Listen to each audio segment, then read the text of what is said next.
This is the short version. If you want to watch the extended version, click the card on the top right or the link in the description.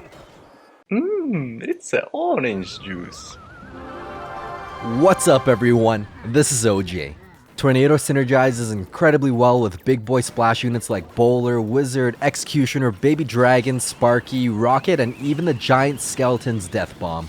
Ex-NATO decks can stop the largest pushes if your opponent doesn't have any spell to take care of the Executioner. It's also one of the best way to stop a Night Witch and her bats.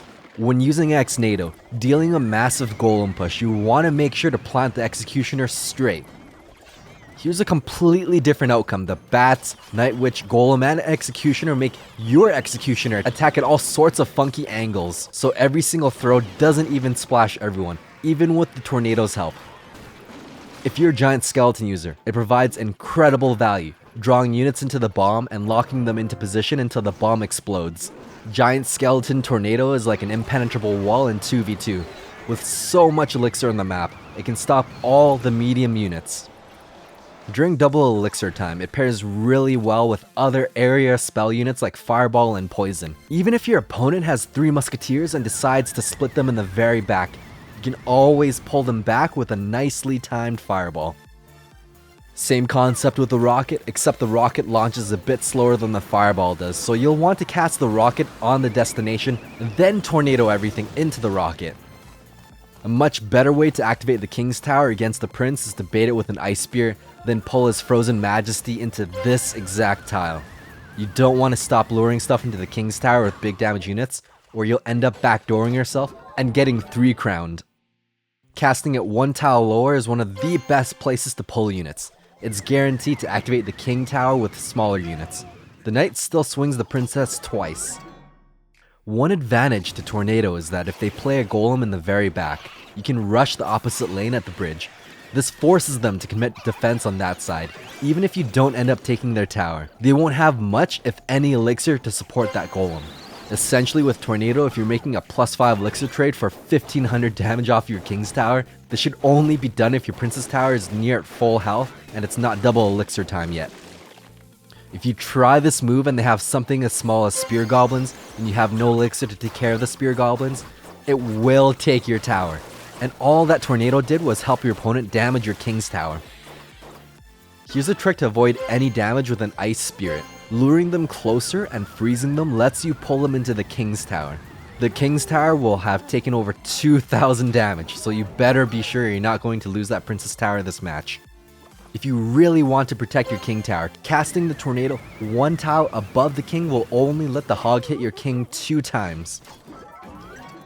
To prevent all the damage done from a Hog, you'll need to cast the Tornado right before the Hog reaches the Princess Tower, then pull it back up with the Tornado. Do not activate your King Tower if your Princess Tower is already low on health. There's no exact number. Low could mean 400 if they have a Rocket, low could mean 1000 if they have a big Golem beatdown deck. You just have to gauge the situation. A King activation isn't always the solution. It's usually not worth it if it's already double elixir time. The King's extra firepower means squat with so many troops on the map.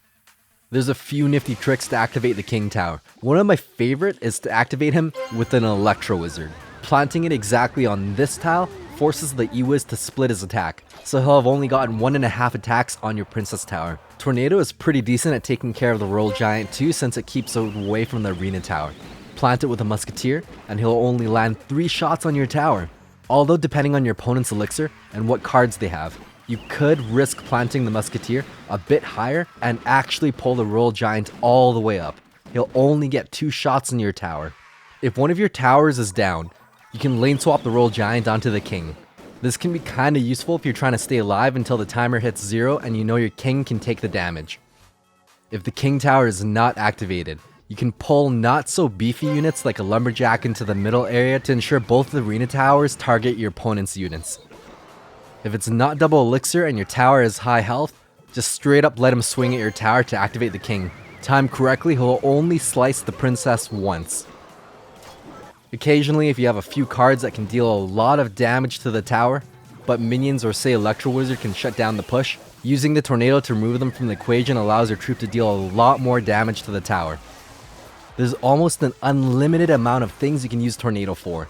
In this replay, my enemy's barbarians would have stopped my battle ram from connecting, but the tornado changed the outcome completely, and I took out the tower from 1300 to nothing. If you have a princess planted in the back and you hear an incoming miner, you can be sure that the miner is most likely coming after her, and you can precast the tornado to not only protect her, but to activate your king's tower. When using it offensively, they might have a musketeer or something near the center. Lane switch that troublemaker, and they won't have to put an ice golem in front of her. It's a bit riskier, but totally worth it if they don't have anything else to address your hog or whatever you have pushing. Use an ice spear to tank the first axe. Once the executioner is frozen, then the tornado pulls him into the same spot, and he'll only have dealt 200 damage. I find that it's safer to cast the tornado inside the king tower on the corner tip. This pulls the goblins far enough to stabby the king. Once the king is activated, you can completely shut down a goblin barrel, pulling it to the side. You could pull it downward too. It depends on where they threw that goblin barrel. Generally speaking, when you hear a miner, you can activate the king by pulling him on the tower. To stop a balloon and to activate the king tower requires much more precise timing. You need to wait until it's almost at your tower. This is pretty tight. Too late and your king will take a ton of damage. Once the king tower is activated, a tornado can completely stop a balloon, but you have to wait right as the shadow overlaps onto the tower. If your opponent edge plants a balloon beside or above the chain, you're going to need an ice spear to freeze it while simultaneously casting tornado on this tile. If you really don't have anything to deal with a lava balloon, at least the tornado can separate the balloon onto the king's tower. This is really risky and should be a last resort because it brings your king tower down to 2000 health. Ex-Nado is just an absolute beast against the lava balloon. It always shuts down the balloon and the pups from the hound. It's the hard counter. Thanks for watching. Stay tuned for more quality OJ.